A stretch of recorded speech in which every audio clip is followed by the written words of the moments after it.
In Culpeper County, Virginia, longtime shiner turned legal distiller Tim Smith is reckoning with a mounting surplus of unsold shine. You know, the generation has changed in 10 years. Because think about it, if you talk to someone who was today 21 years old of drinking age, 10 years ago, that person was 11. Well, you know, in the backwoods, you gotta adapt, you gotta overcome, you know, you gotta pull a rabbit out the hat, you gotta do something to make it happen. So right now, same deal. I mean, I hate to say it, but I'm in like survival mode here. I've gotta get down with it. I gotta come up with a new flavor. If not, you know what's gonna happen? I would be out of business. Let me help you unload it and let's get to thinking. Hey, Danny. Hey, Tim, how doing, are you? sir? All right, good, good. What brings you in today? We've been seeing that my moonshine sales is not really selling. And we're noticing that whiskey is turning into flavored whiskey now. Oh, yeah. The last 4 or 5 years, every major distillery has went to flavor. I'm looking at it, yeah. Yeah, vanilla, fire, apple, peach, honey, orange. I just can't put in my head, I guess I'm old school, vanilla whiskey, Oh, I know. you know, chocolate whiskey. Is this like the young generation, I guess? I'd say most of the people, the 25-year-olds, they want that flavor now. I mean, the younger people don't seem like they like the strong stuff. But I need to know what flavor is really selling the most, because, you know, I don't have the budget like these guys. These guys got crazy money. Overall, I would say the honey flavor sells best to The them. honey flavor. Yes. Honey is the #1 flavored whiskey going off the shelf. There's major brands out there, and each one of them's got 10 different flavors out there. Everyone's trying to find out what's it, but Dan is telling me what's it. Honey is what's it.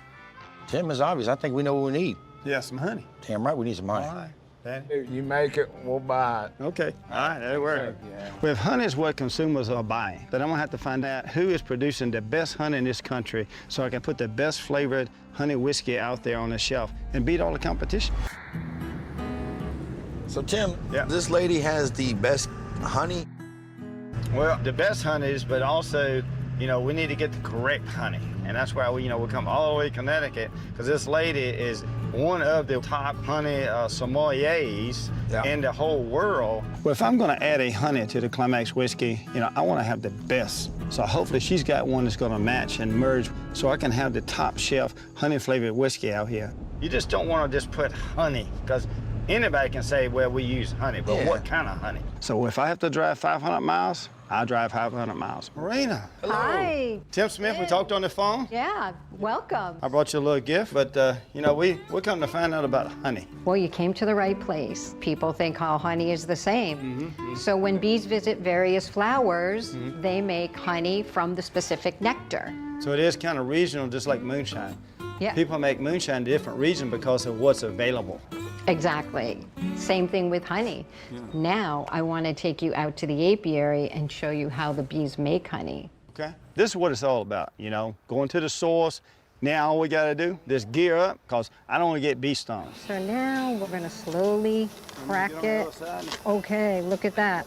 Marina, you know, she works for these bees, so she automatically takes the top off. She don't have no gloves on. Wow, that thing's heavy. That's a frame of honey. Look at that. That was ready to harvest, right? This is ready to harvest. She pulls the frame out, and it is like loaded with honey. It's like 10 pounds of honey on there. Gorgeous. The 2 bottom boxes are what we call the nest, and that's where the queen lays her eggs. See, this is a worker bee. That's a little girl. You just kill one or 2 of them, and they're gonna tell everybody else you just kill me. When you go messing with bees, the old saying is, you're gonna get stung. Damn, easy how you tell me to put my stuff. I feel like the beekeeper. I'm one. Really? Hey, this is my jam, buddy. I mean, look at this. Bees are flying all around. You know why they're not nervous? Are they intimidated? Because I'm here. Howard, he thinks he's a bee whisperer. Well, them bees love you. I'm a calming voice. I ain't gonna lie, I found that I'm one with the bees. I mean, I am the bee whisperer. I'm just going to gently brush the bees off. You know, I'm thinking, oh boy, I don't know, here we go. Would you hold that? Yes, ma'am, I would love to. Get them a little bit excited over you, Yeah, Howard. so we'll have to just take it away quickly. Because, you know, these bees, once they recognize that you are taking that tray of honey away that we've been working on all winter, it's almost like attack mode. Oh, they're coming my way. There's one on you right there, Howard. I think there's one in my suit, Tim. Howard, let me smoke you. They everywhere. They all over your back and everything. What Tim does, he starts smoking me out. I don't think the smoke's helping. Time to get it off of you, Howard. See him right there? I can't see nothing. My glasses fall out, now I'm blind.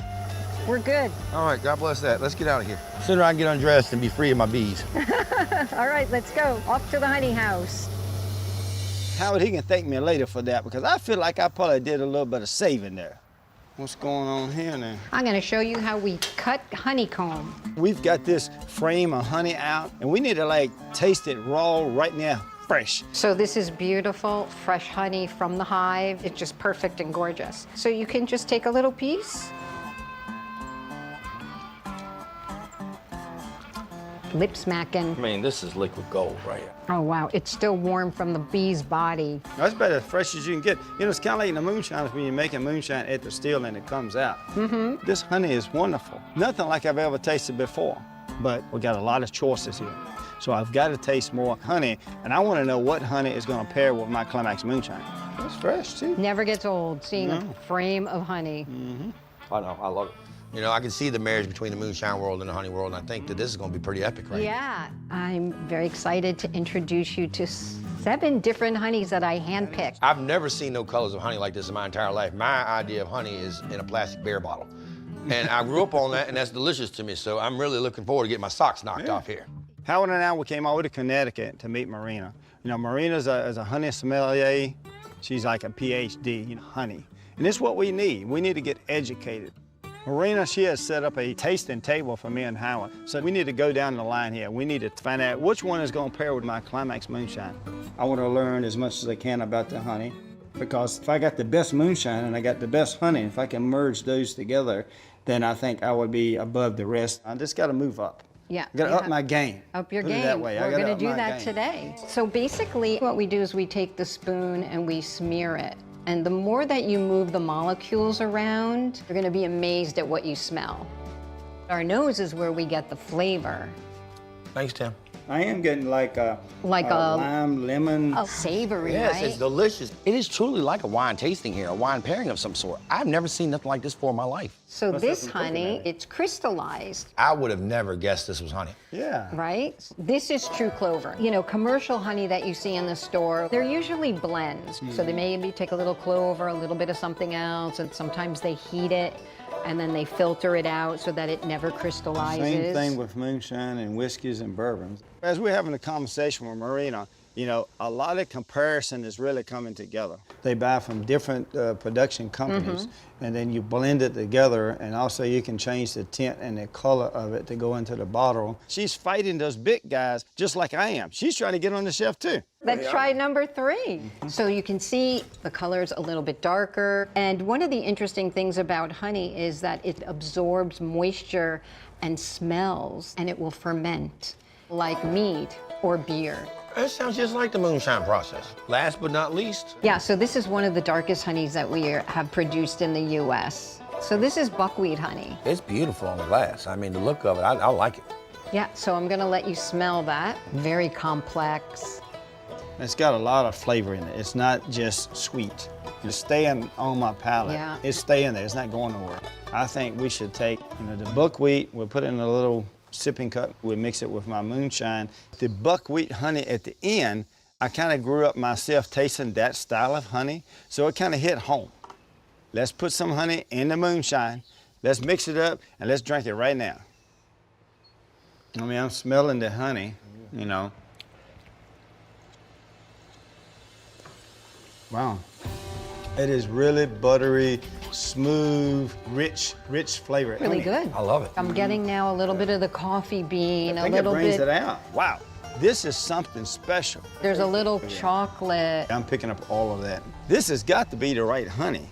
I mean, it tastes good. It's pairing excellent. We're gonna have something a little bit above the rest of the honey that's on the shelf. Well, you know, me and Howard, we drove all the way up here to Connecticut, but it paid off because we got something we can work with. With your honey and with my moonshine, we're gonna make something to go on the top shelf. I think you chose the right honey. Marina, you know, it's been great. The experience and the knowledge that you taught us. But right now, I need a bucket of that buckwheat to take it back to Virginia so we can start making this honey moonshine. Howard, get that bucket of honey. We'll follow you. Well, Marina, she set us up with a big bucket of buckwheat honey. Let's put it in the back of the truck, Howard. And I think this is what's going to pair well with a Climax moonshine. We got to get back to Virginia and get to work. If I stay here any longer, I'm gonna eat all this honey, man. And then you're going to have diabetic shock. I want to have something.